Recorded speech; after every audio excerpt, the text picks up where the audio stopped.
So, this is more of just I guess, what I guess I would do different, or basically what I've heard over the years that would have possibly made these films better and probably more liked among the fandom of Halloween. So, anyways, in today's video, I'm going to talk about how I would fix Rob Zombie's Halloween movies.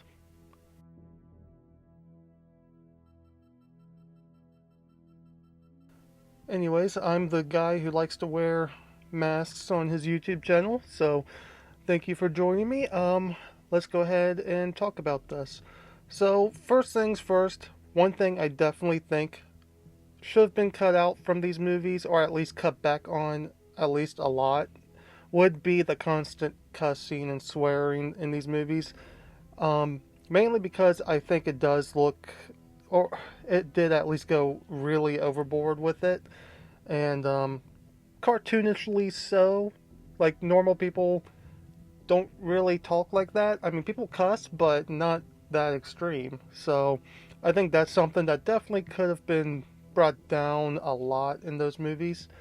Um, and maybe with Michael's family, the white trash element, which the whole town, at least until the sequel, didn't look like it was all everyone was like that. So I think that definitely could have been cut back at least a little bit more with Myers' family if he wanted,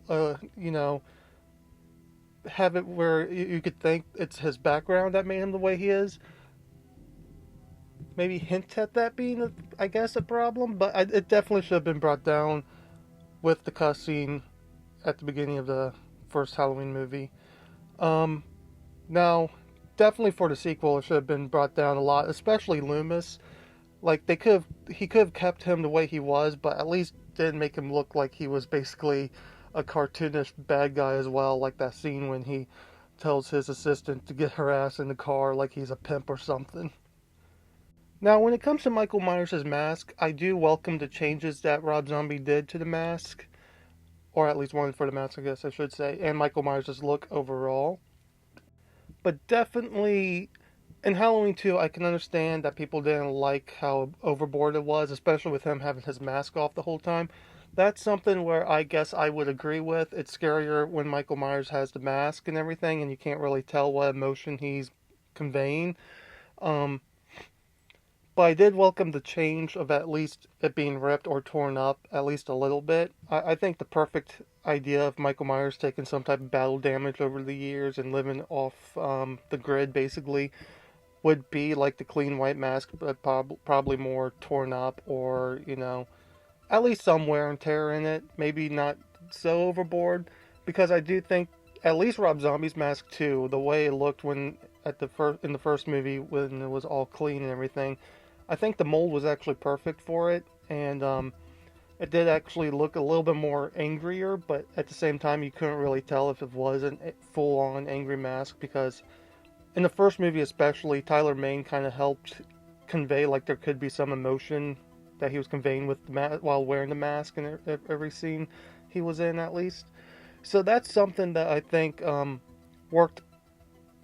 Well, the mold of the mask worked really well, and I would have loved to seen a more clean version of that mask, especially with a regular looking Michael Myers, I guess.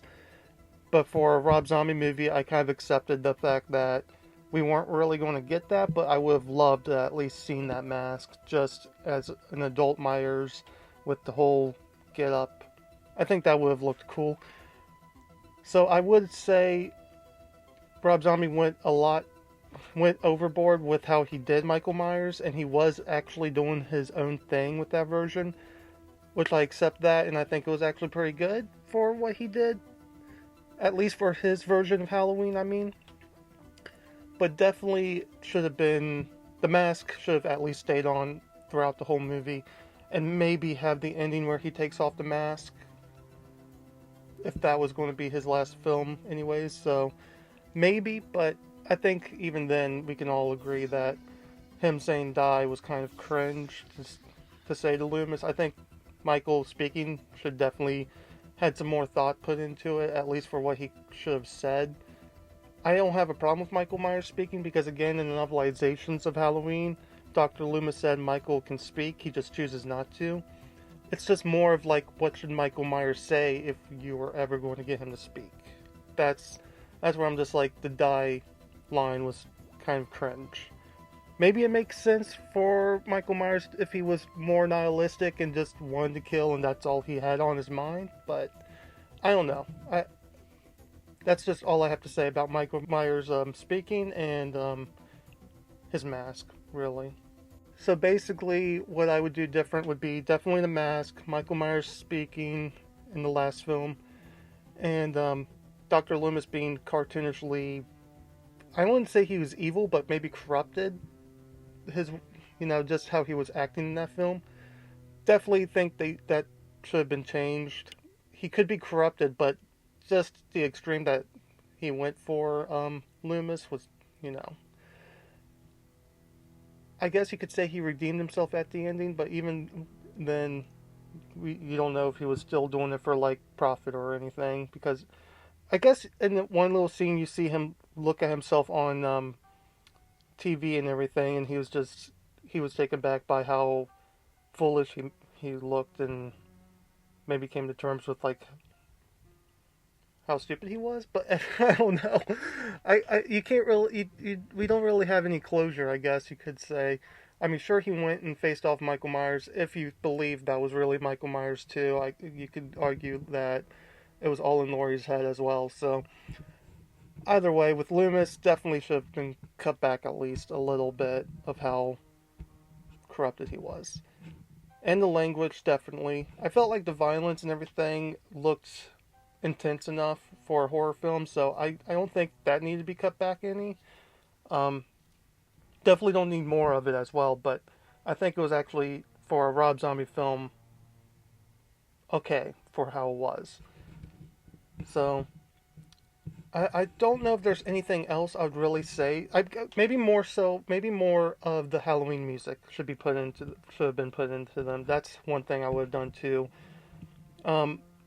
Because in 2007's Halloween, it was good, but Halloween 2, it definitely felt like it was lacking more. So more of that should have been put in there as well. So definitely need more of the at least Tyler Bates's Halloween music put in there. And I would say definitely the intros. I think it would have been interesting if Rob Zombie tried to have done his own version of the Halloween intros, where the credits and everything, or the Jack-o'-lantern, and see how he would have done that. Because we got that with David Gordon Green's. And I would say I definitely liked how Halloween Kills did their intro with the Jack-o'-lanterns and everything, but I would have loved to see how Rob Zombie would have done his if he put that in there. So yeah, I think that's all I would really say with what I would have done to fix them. Technically, it would still, I guess, would remain the same in some ways, just more cut back and on the language, maybe even the white trash elements that he put into Halloween 2. I was about to say Rob Zombie's Halloween 2. I think you got that. So definitely, the whole town just looked like everyone was like the same, like acted the same, cussed the same. It was just kind of like too crazy. So that's basically, I guess, all I have to say about what I would do to fix Rob Zombie's Halloween movies. That's it. That's all I have to say. How would you guys fix it? I guess I should ask. How would you fix Rob Zombie's Halloween movies? What would you have done differently? Or, leave your comments, thoughts, everything down below, and let me know what you had done differently. And I guess that's basically it. Leave your comments down below. Tell me your opinions. Any recommendations for next video or whatever you would want to hear or talk about. That's all I have for you in this video. Yeah. I'll see you next time. Bye.